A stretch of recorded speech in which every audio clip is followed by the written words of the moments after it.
नमस्कार, आप देख रहे हैं पावर ऑफ जनाधिकार न्यूज। रुक करते हैं आज की नई खबरों की ओर। हेल्पिंग हैंड संस्था व फैथ फाउंडेशन द्वारा ड्राइंग प्रतियोगिता का सफल आयोजन। आगरा 5 सितंबर 2025 हेल्पिंग हैंड संस्था ने फैथ फाउंडेशन के सहयोग से आज एक रंगारंग ड्राइंग प्रतियोगिता का आयोजन किया। कार्यक्रम का शुभारंभ संस्था की राष्ट्रीय अध्यक्ष श्रीमती सपना कश्यप ने दीप प्रज्वलन कर किया। इस अवसर पर मुख्य अतिथि के रूप में श्री गौरव कुमार शर्मा, पार्षद वार्ड 75 उपस्थित रहे। साथ ही विशेष अतिथि के रूप में श्री अजय कुमार वर्मा, फैथ फाउंडेशन के अध्यक्षा श्रीमती रूबी नादर, श्रीमती क्लोडीन मेंडोजा एवं अन्य गणमान्य अतिथि उपस्थित रहे, जिन्होंने बच्चों का उत्साहवर्धन किया और कार्यक्रम की गरिमा बढ़ाई। प्रतियोगिता के दौरान बच्चों ने अपनी कल्पनाओं और रचनात्मकता से मनभावन चित्र प्रस्तुत किए। छोटे छोटे हाथों से बने चित्र भावनाओं को छूने वाले रहे। रुद्र दीक्षित ने प्रथम स्थान प्राप्त किया, वहीं जूनियर वर्ग में प्रिनल तोमर विजेता रहीं। विजेताओं को मुख्य अतिथियों द्वारा सर्टिफिकेट व पुरस्कार देकर सम्मानित किया गया। इस आयोजन को सफल बनाने में संस्था की टीम ने सराहनीय भूमिका निभाई।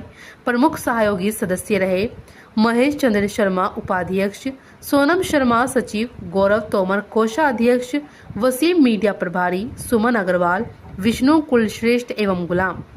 कार्यक्रम ने न केवल बच्चों की प्रतिभा को मंच प्रदान किया, बल्कि समाज में सृजनात्मकता, आत्मविश्वास और सकारात्मकता का संदेश भी प्रसारित किया। कंपटीशन वगैरह में उसमें बढ़ चढ़ के हिस्सा लें तो उनकी एक नई उमंग ज़्यादा मैं अपने देशवासियों को ये संदेश देना चाहती हूँ कि हमें अपनी प्रॉब्लम्स को एक साइड में रखते हुए बच्चों को आगे बढ़ाना चाहिए। मैंने संस्था ओपन की है ये गरीब बच्चों के लिए जो पेरेंट्स अपने बच्चों को नहीं पढ़ा पा रहे, उनको हम थोड़े बहुत सहयोग कर चुके हैं। अभी हमने जूनियर लेवल से इसका स्टार्ट किया है। जैसे कि ड्राइंग के साथ साथ और भी क्या प्रतियोगिताएं शामिल रहेंगी? अभी हमें सिर्फ ड्राइंग कंपटीशन ही करा रहे हैं। तो परिचय बताएं।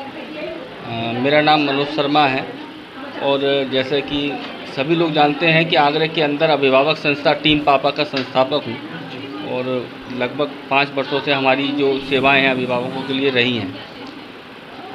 इस विद्यालय के जो कार्य हैं वो जन सेवा के लिए हैं, अभिभावक सेवा के लिए हैं, छात्रों की उन्नति के लिए हैं। इनके बुलाने पर मैं यहाँ आया हूँ, एक दफ़े और आया था। तो लोगों से अपील है कि ऐसे विद्यालयों को अनुदान दें और इनको आगे बढ़ने में मदद करें। तो ये आपकी संस्था आगरा में काम कर रही है, आगरा से बाहर भी काम कर रही है? देखिए, संस्था का जो रजिस्ट्रेशन होता है वो पूरे भारतवर्ष के लिए होता है, लेकिन हम अभी आगरा में ही काम करते चले आ रहे हैं और अभी आगरा में ही करेंगे। अभी बहुत सारे काम आगरा के लिए बाकी हैं और जिस तरीके से हम न्यायिक व्यवस्था में जा रहे हैं उससे लाभ तो पूरे उत्तर प्रदेश को ही मिलने वाला है। वो अभी मैं बताऊंगा नहीं। पिछली बार जब हमने 15% की छूट दिलवाई थी तो आगरा से लगी थी, अब और ज़िलों में भी लगी, लेकिन उसके लिए लड़ी टीम पापा थी, बाकी सब बैक हो गए थे। तो लाभ मिलता है तो सबको मिलता है और उसके लिए लड़ना भी पड़ेगा आप लोगों को अपने विद्यालयों से। बच्चे हैं जी, पढ़ाई कर रहे हैं, ड्राइंग कर रहे हैं और भी खेल कूद है, उनके पेरेंट्स को किस तरीके से संदेश देना चाहेंगे संगठन के माध्यम से? मैं यही संदेश देना चाहूँगा, आजकल के पेरेंट्सों के परिवारों में एक दिक्कत है कि वो अपने बच्चों की तरफ पूर्ण ध्यान नहीं दे पाते। मेरा कहना है कि बच्चों को संस्कारों की आवश्यकता बहुत है। विद्यालय से तो जो मिलते हैं वो मिलते ही हैं, लेकिन उनको चेक करें घर पर और उनको उनकी बच्चों की इच्छा अनुसार उनका अध्ययन कराएं, उन्हें खेलकूद में आगे बढ़ाएं और जो वो करना चाहते हैं उनको खुलेपन से छूट दें करने के लिए, तभी उनकी प्रतिभा में निखार होगा। अगर आप रोकेंगे, थोपेंगे और उनके ऊपर बोझ बनेंगे तो फिर बच्चों में निखार नहीं हो सकता। ये ऐसा मेरा मानना है। तो अपने बच्चों को छूट देनी चाहिए आगे बढ़ने के लिए। बच्चों के साथ साथ बच्चों के माँ बाप को क्या कुछ कहना चाहिए? बच्चों के माँ बाप से तो मेरी सबसे बड़ी रिक्वेस्ट यही है, प्लीज़ आप बच्चों को अंडरस्टैंड करिए, क्योंकि आज की जो जनरेशन है उसका अग्रेशन बहुत ज़्यादा बढ़ता जा रहा है। वो क्यों? क्योंकि हम लोग उन्हें सुनना नहीं चाह रहे हैं। वी बोथ आर वर्किंग, दोनों माँ बाप काम करने वाले हैं, बच्चों को हम टाइम नहीं दे पा रहे हैं।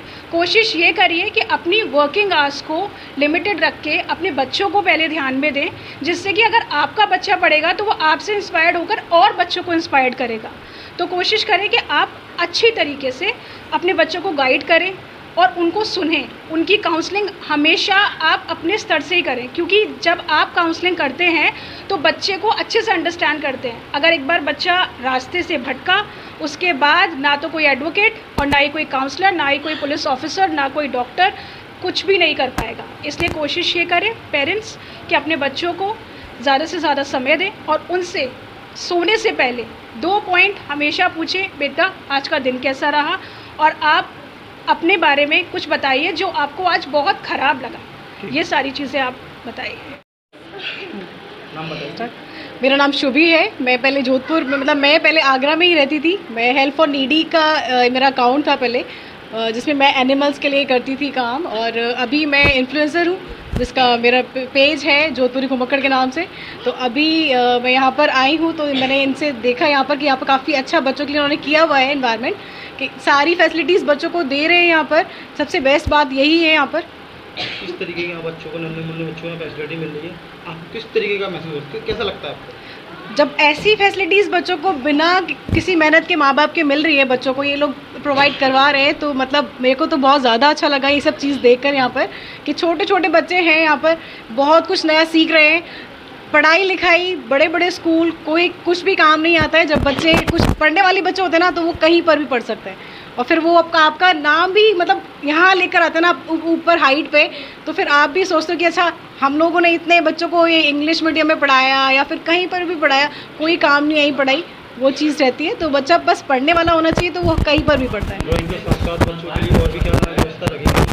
ड्राइंग के साथ साथ यहाँ पर और भी फैसिलिटीज़ है, जैसे उन्होंने बताया कि सिलाई बच्चों को सिखाना, ड्राइंग सिखाना, कंप्यूटर क्लासेस देना, तो ये सारी क्लासेस यहाँ पर बच्चों को दी गई है। एजुकेशन के साथ में अपने जो एनजीओ में और भी जो प्रोग्राम्स हो रहे हैं उसके बारे में बताना चाहूँगी। जैसे कि हमने महिलाओं के लिए, जो बेरोज़गार महिलाएं हैं, हमने ये स्टेप उठाया कि उन बेरोज़गार महिलाओं को हम सिलाई सिखाएं, ब्यूटी पार्लर का कोर्स कराएं, कंप्यूटर कोर्स कराएं लड़कियों के लिए, महिलाओं के लिए, जिससे वो अपनी बेरोज़गारी ख़त्म करके अपने पैरों पे खड़ी हो सके और अपने बच्चों का सहयोग कर सकें।